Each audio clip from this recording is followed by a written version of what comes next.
Patrick, welcome to Indonesia. Thank you very much. And thank you for sitting down with Mata Najwa. Of course. So what excites you the most about the opportunity to coach the Indonesian national team? Well, I think that the quality of the players is enormously. I think that we have a very good chance to qualify for the World Cup. And to be coach of such a big country who the people are very crazy about football, well, that excites me more. I think you said that you've met Mas Erick Thohir a year ago in Qatar, was it, during the Asian Cup? Was there a talk about the possibility of coaching or at that time? Not at all? Not at all, because I met Eric before that even. Okay. And yes, I met Eric in the AFC Cup during... last year, was it? Last year, yeah. And we didn't speak about head coaching or something. We just spoke about football, and we had a very good connection again. So when did the talk start to get more serious? That was a few weeks, months ago. Yeah, not that reason. In November, in December? The exact date, I don't know.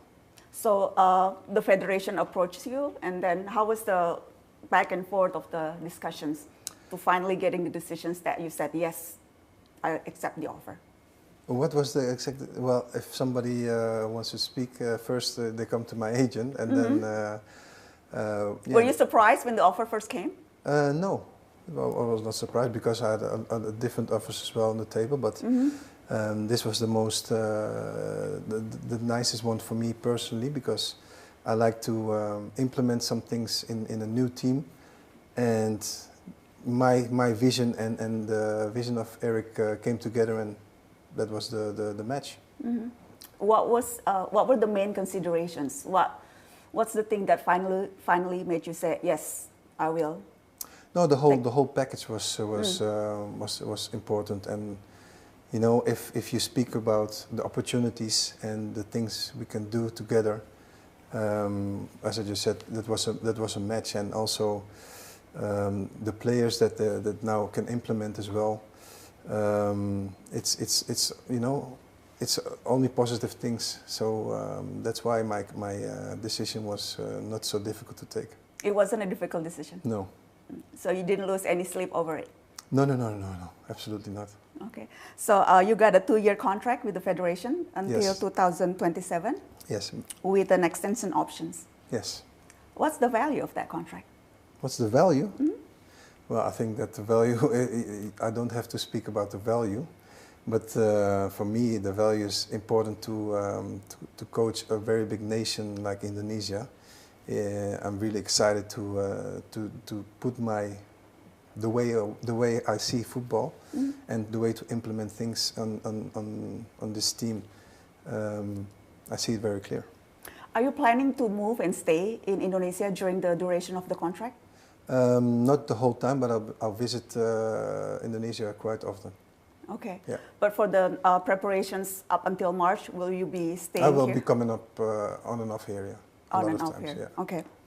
Patrick, how familiar are you with the current state of the Indonesian football? Well, not that familiar, but I just appointed as a head coach, so I'll be very often here in Indonesia to check the clubs, check the players. So I will be very familiar quickly.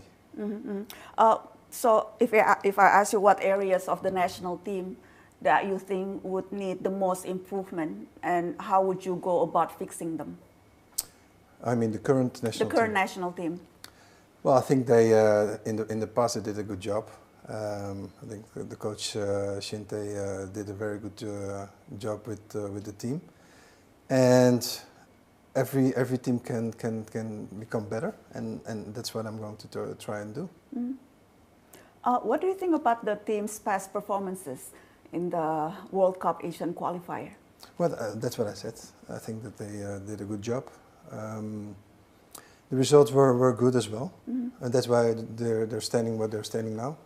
I think the position is quite good with all the other countries with the same amount of points, and only Australia and Japan above us. So there are big opportunities. Yeah, because the first 2 games we managed to get a draw. against Saudi Arabia and Australia.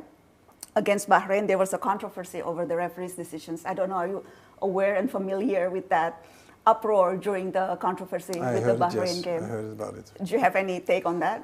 No, I think that those matches are already played, so it's not convenient to talk about this. It's better to talk about the upcoming games and focus on those games. Have you got a chance to watch the games and evaluate on the points and the weaknesses that our national team is? I saw the last two games, against Saudi Arabia and Australia. Can you share some of your evaluation? Well, that's what I said. I think the quality of the team is good. Everything, of course, can go better, and that's why I'm here, to try and get the level of play to a higher level.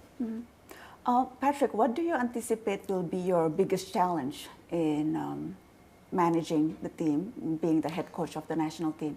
Well, the biggest challenge is, I think, to try and make the players, not individually but also as a team, as a collective, better, and to have the good results, because that's the most important thing at the moment. We play 4 finals who are coming in March and in June, and it's important to have direct results.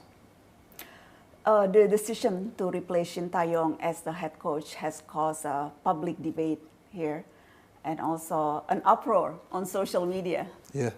Are you aware of that? Well, I am aware of it, of course, because I'm not closing my eyes. But you know, this is a thing that that happens in football. You know, decisions are made.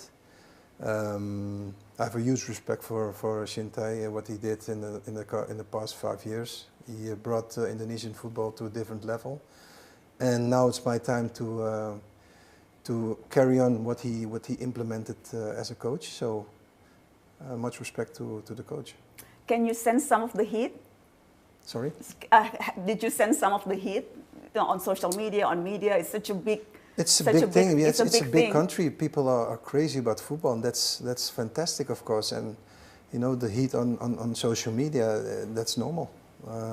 If you're passionate about football, I think this is more than normal.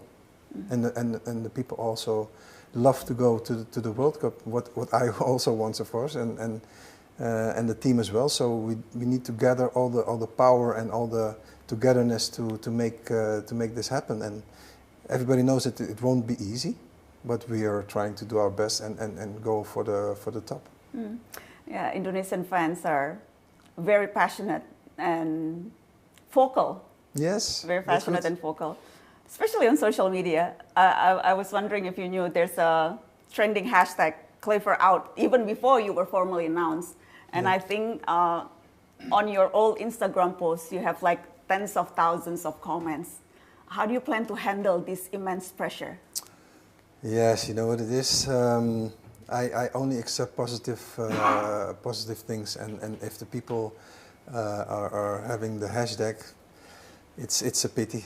Because I didn't do nothing towards them, and you know that's a thing that I hope that it will change. But it's not a big issue for me personally. But you know that's the thing that happens on social media. You don't take it personally?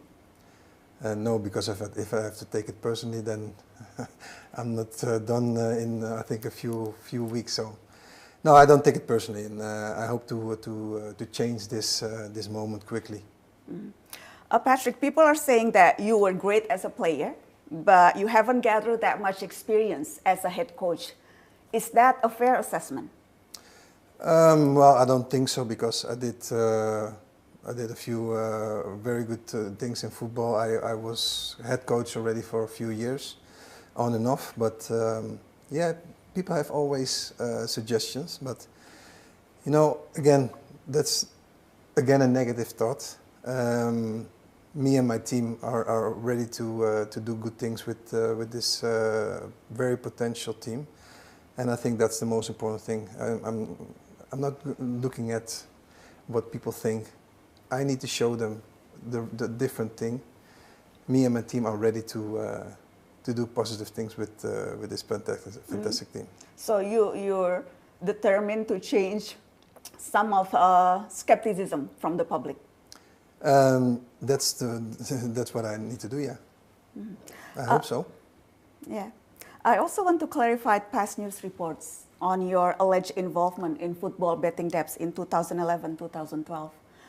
You recently were also a brand ambassador for an online betting site. All these have raised issue for some Indonesian football fans here. Would you care to explain that? Well, I'm here to talk about football things, and these kind of things.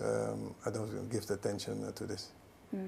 Well, I think it is important to address because Indonesian football sadly has a very bad history with match fixing. Yeah. And especially, we're now also still on a fight against online betting. And I think it's crucial that all elements, all stakeholders are all on the same front on this. What's your take on that? I agree with you. Mm-hmm. Do you have any comments about all the questions raised about the past, past affairs? No. I don't have any explanation for this, and I don't see to need to answer these kind of questions. Because I understand that investigators did not find evidence of match fixings at all. So that's another part of exactly what happened in 2000.